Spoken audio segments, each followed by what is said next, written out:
नमस्कार मित्रों, 5 अगस्त के डेली न्यूज़पेपर करंट अफेयर्स में आपका स्वागत है।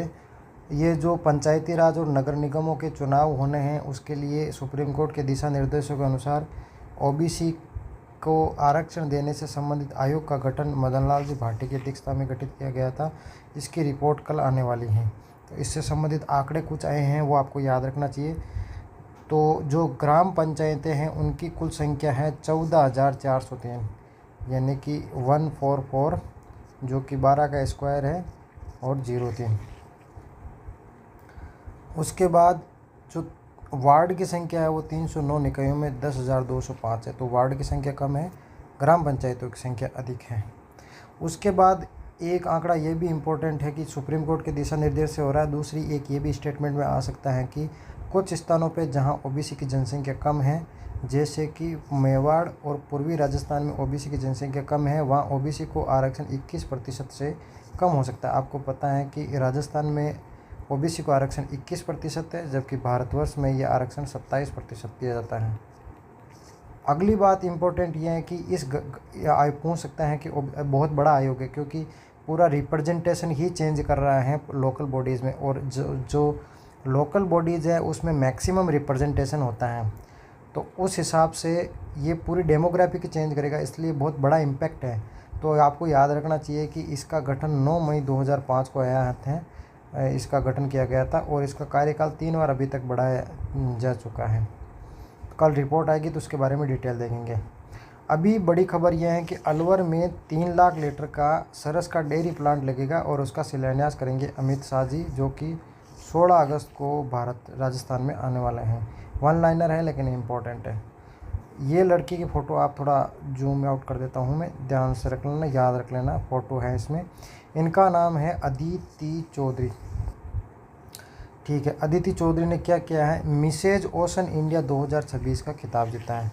मिसेज आपको पता है, जो ब्यूटी क्वींस होती हैं, जो ब्यूटी कॉन्टेस्ट होते हैं, उसमें पहला नाम मिसेज होता है। ओशन इंडिया ये अलग अलग कैटेगरीज होती है, जो Miss World, Miss Universe, Miss Earth, तो उसमें मिस ओशन, ओशन का मतलब आपको पता है समुद्र, और ये इंडिया के लेवल का टूर्नामेंट था। तो मिसेज ओशन इंडिया 2026 ये जयपुर की रहने वाली हैं। और अब जब चूँकि ये मिशन ओशन इंडिया जीत चुके हैं, तो इंडिया के स्थान पर अब बड़ा टूर्नामेंट होने वाला वर्ल्ड का, तो ये वर्ल्ड का टूर्नामेंट में अब भाग लेने जा रही है। दूसरी बड़ी बात यह है कि इस बार ये जो मिशन वर्ल्ड हैं वो भी राजस्थान के जयपुर में आयोजित हो रहे हैं अगस्त के अंदर, वो ग्रैंड फिनाले होगा। तो ये बात इम्पोर्टेंट है। और ये अदिति पहले भी ये राजस्थान में, ये मिसेज जो राजस्थान हुआ था उसमें रनर अप रह चुकी हैं। तो इम्पोर्टेंट है, राजस्थान में कोई इंटरनेशनल लेवल का टूर्नामेंट होता है, कॉन्टेस्ट होता है, तो वो वैसे ही इम्पोर्टेंट हो जाता है। राजस्थान डोमेस्टिक ट्रेवल मार्ट, आपको पता है कि ये ट्रेवल से रिलेटेड आजकल हर चीज़ के सम्मेलन होते हैं, तो उसका ये 6ठा संस्करण है।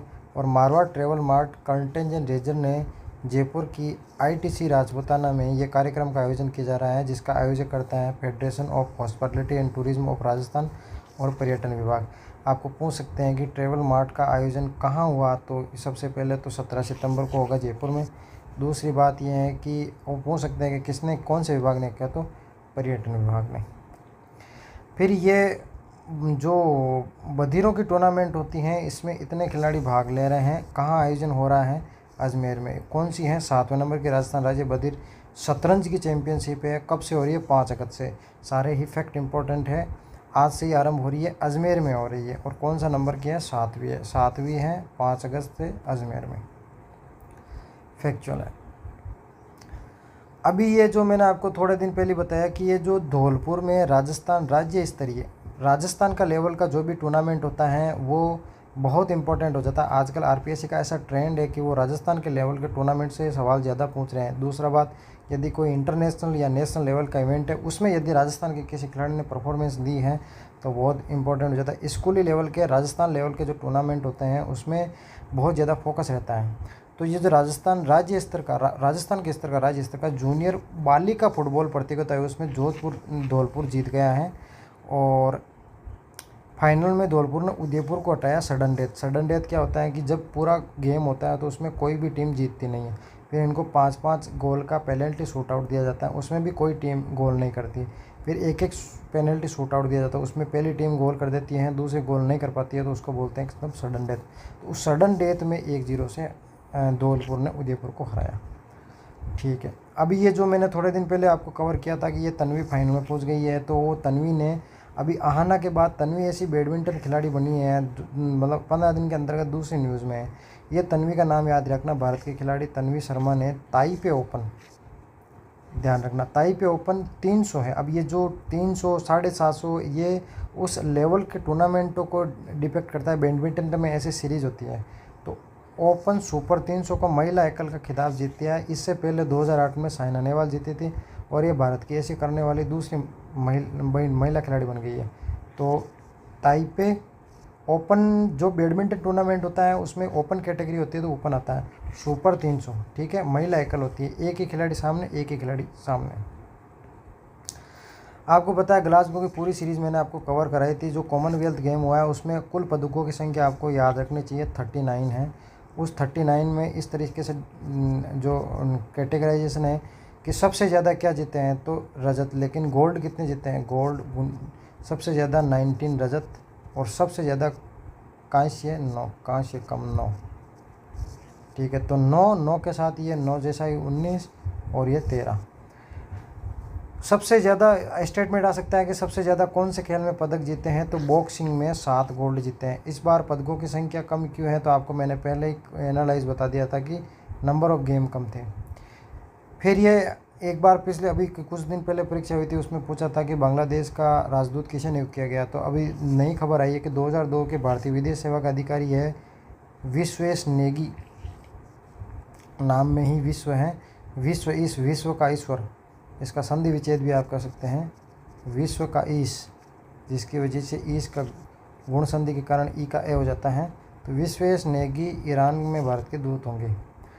फिर ये प्रशांत महासागर में एक द्वीप है नाउरो, उसने अपना नाम चेंज किया है रिपब्लिक ऑफ नाउरो। अब उसका राष्ट्रपति का नाम आपको याद रखना चाहिए। आजकल ये आरपीएससी को चुन रहे ऐसे रैंडम टफ प्रेसिडेंट और प्राइम मिनिस्टर का नाम पूछने का। तो राष्ट्रपति का नाम है आपको पता है डेविड, तो उसमें डेविड वार्नर टाइप का, एडी यंग, एडी सी यंग। तो डेविड एडी यंग है, वहाँ उन्होंने कहा कि स्वदेशी भाषा को डिपिक्ट करने के लिए हमने ये चेंज किया। एक टर्म है न्यूज़ में है, इंपॉर्टेंट है, याद रखना चाहिए, रीर, आर मतलब रियल इफेक्टिव एक्सचेंज रेट।